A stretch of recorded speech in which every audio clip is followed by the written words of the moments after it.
Hello everyone, welcome back. Another episode of All Outdoor. I'm your host, Kevin. Let's take a few minutes to talk about some stuff to do after you get the boat out of the water.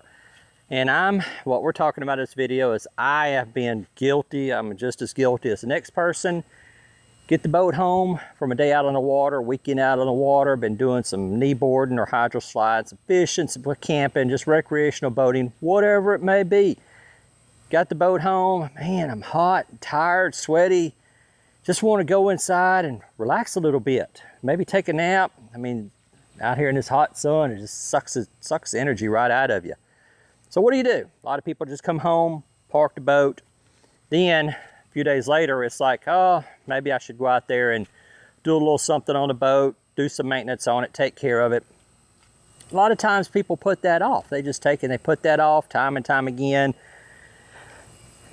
Then when they get ready to take the boat out again, well, guess what? It's something's wrong with it. Either the battery's dead, engine won't crank, trolling motor's not working, tags are out on the trailer, boat registration's out. I mean, there's something, the ice chest was left full of ice or water, it's all molded up. I mean, there's always a little something, and if you don't take care of it, then you're going to pay the price later. So let's talk about a couple of little things that I like to do.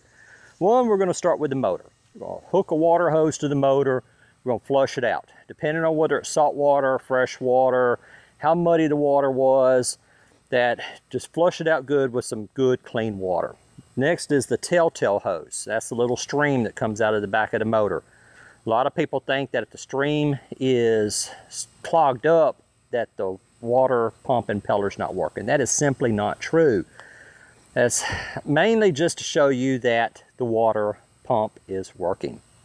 That you need, if you're concerned about the water pump, look at the back of the motor, you'll see jets of water coming out. That's to make that, then you really know, reach down there, touch that water, it's nice and hot, you know the water pump's working. The telltale, the last trip out that I took, the telltale stopped working. It probably sucked some dirt or leaf or some seaweed, not seaweed, but just some lily pads or something there and clogged that tube up. So I need to take the tube off, take the cowling off of the motor, take the tube, clean it out. So while you're flushing it though, what I like to do is take that fuel hose, unplug that fuel hose, let the engine run all the fuel out of the carburetor or a lot of these fuel injection. Just run all that old fuel out of there because you don't want it sitting in there and then drying inside the engine and then leaving that crud in there. So unplug that fuel hose while the engine's running with the water hooked to it, and then let the engine run out of fuel, die on its own. So then, after we move up from there, we're going to move up to the battery. Once you've checked everything, make sure everything's working, that any type of electronics that you need to check, I unhook the battery. I take the terminals loose so the battery's just sitting here. Then, after everything's unhooked, then I take battery charger, go ahead and charge the battery fully back. Deep cell marine battery. Take the battery charger, put it on 8 amp, 12 volt 8 amp, let it charge as much as it can over a few hours, careful not to overcharge. Then I take the charger off, put it back on, set it to 2 amp and give it a trickle charge. Just give it that little extra boost. Take the ice chest, clean it out, maybe take some bleach water, spray it down on the inside with some bleach, wash it out. Boat trailer tags, are the tags all right, are the tires okay? Come up here and check your winch strap. Is the winch strap okay? Is it starting to dry rot or anything? How do the tires look? Are they dry rotting? Do you have any holes in the tires? Maybe picked up a nail or something, which it wouldn't take much for these tires to go flat. What else? Trailer lights.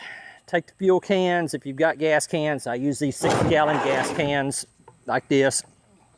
This one here's probably got about a half a gallon left in it. Swapped them out while I didn't want to be in the main river channel, run out of gas. So I went ahead and swapped it out before that one was completely empty. I take the fuel cans, I put them in a shed. Then, after the battery's charged, engine's flushed, everything's taken care of, boat's ready to be put in storage for the next trip, I take a tarp, cover up the trolling motor, cover up the battery, cover up the engine. The engine helps stop that cowling from, that fiberglass on the cowling from kind of the rot that comes along with the UV rays. And that's about it. Did you have any problems with the boat while you were out? Did something not work? Maybe make a mental note while you're out. All right, guys and gals, that's it for now. Hope y'all enjoyed the video. What is some of your check maintenance, or what are some of the things that you check on the maintenance of the boat after you get off the water? Post your comments below, and I will talk to y'all later.